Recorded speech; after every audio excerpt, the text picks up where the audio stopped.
अस्सलामुअलैकुम everyone, I am back with another video. और भाई क्या हाल चाल हैं? उम्मीद करता हूँ खैरियत से होगे, ठीक ठाक होगे। खैर आज मैं बात करने वाला हूँ आईटेल के एक अपकमिंग स्मार्टफोन के बारे में, आईटेल P65 के बारे में। ये स्मार्टफोन पाकिस्तानी मार्केट के अंदर लॉन्च होने वाला है। कब लॉन्च होगा, कितनी प्राइस होगी और क्या स्पेसिफिकेशन लेकर आता है, क्या हमें इस फ़ोन का इंतज़ार करना चाहिए नहीं करना चाहिए। इस फ़ोन के अंदर काफ़ी ऐसी चीज़ें हैं जिसका आप वेट कर सकते हो। वहीं पर कुछ ऐसी चीज़ें भी मौजूद हैं जिनको आप अगर नज़रअंदाज करना चाहो तो डेफिनेटली कर सकते हो, इस फ़ोन को स्किप भी कर सकते हो।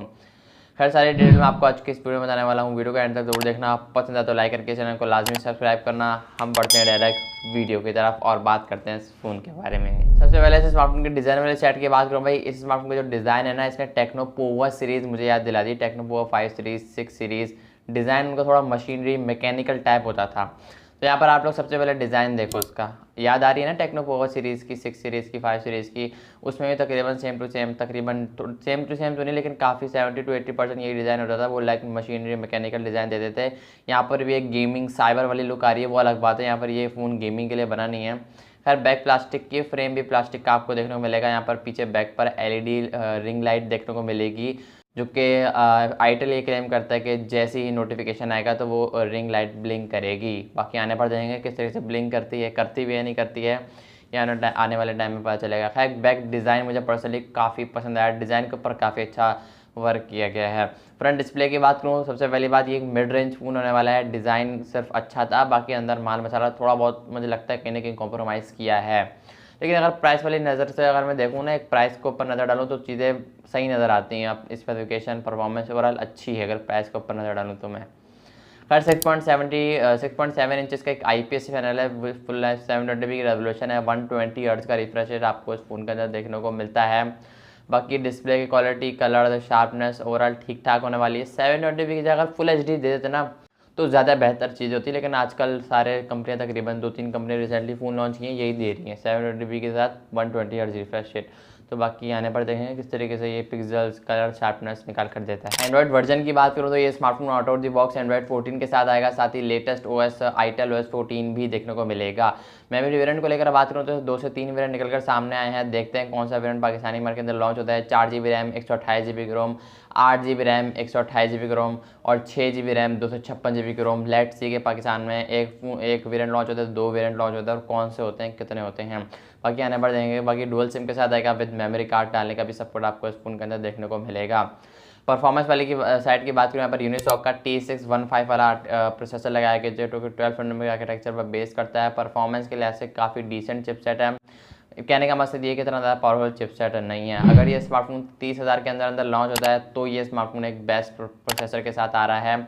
अदरवाइज ये अगर 35,000 के आसपास प्राइस होती है, 30 से ऊपर होती है, तो डेफिनेटली ये ओवर प्राइस कंसिडर हो सकता है, उसकी लिस्ट में शामिल हो सकता है। बिकॉज यूनिसॉक T615 काफ़ी पावरफुल चिपसेट नहीं है, काफ़ी पुराना चिपसेट है। नॉर्मल यूज़ के लिए, कैजुअल यूजिंग के लिए, मीडिया कंज्यूमिंग के लिए, सोशल मीडिया ब्राउजिंग के लिए, ऐसे कामों के लिए फ़ोन मुझे लगता है एक बेस्ट फ़ोन होने वाला है। बाकी बैक कैमराज की बात करूँ, बैक पर डुअल कैमराज का सेटअप देखने को मिलेगा। 50 मेगापिक्सल का मेन होगा, दूसरा कोई ऑक्सिलरी लेंस आपको इस फोन के अंदर देखने को मिलेगा। बाकी फ्रंट पे आपको नॉच देखने को मिलेगी, आजकल का टाइम पे यार पंच होल मिल रही है। यहाँ पर 8 मेगापिक्सल की सेल्फी का सपोर्ट देखने को मिलेगा। 1080p 30 FPS का आप मैक्सिमम शूट कर सकते हो। फ्रंट एंड बैक दोनों से सेम सिचुएशन है। यहाँ पर बैक से 1080p 60 FPS भी हो सकता है, बट आने पर देखेंगे ज़्यादा chance 1080p 30 FPS basic FPS के ही हैं।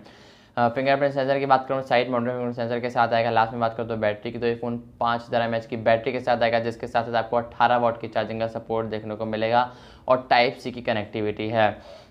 ओवरऑल स्पेसिफिकेशन वाइज देखा जाए तो नो डाउट यार ये स्मार्टफोन काफ़ी ज़्यादा तगड़ा होने वाला है। अगर ये स्मार्टफोन अंडर 30,000 लॉन्च होता है तो ये बेस्ट ऑप्शन हो सकता है आपके पास। बिकॉज इस स्मार्टफोन का जो सबसे बड़ा हाईलाइट पॉइंट है ना, वो इस स्मार्टफोन का जो बैक डिज़ाइन है, और होना भी यही चाहिए भाई। अंदर का माल मसाला कोई नहीं देखता है, लेकिन हम लोग देखते हैं। लेकिन मैं बाहर वाले बंदे की बात कर रहा हूँ, वो देखते हैं तो सबसे पहले फ़ोन का डिज़ाइन ही देखता है, बाकी उसको क्या पता अंदर क्या डला हुआ है क्या नहीं डला हुआ है।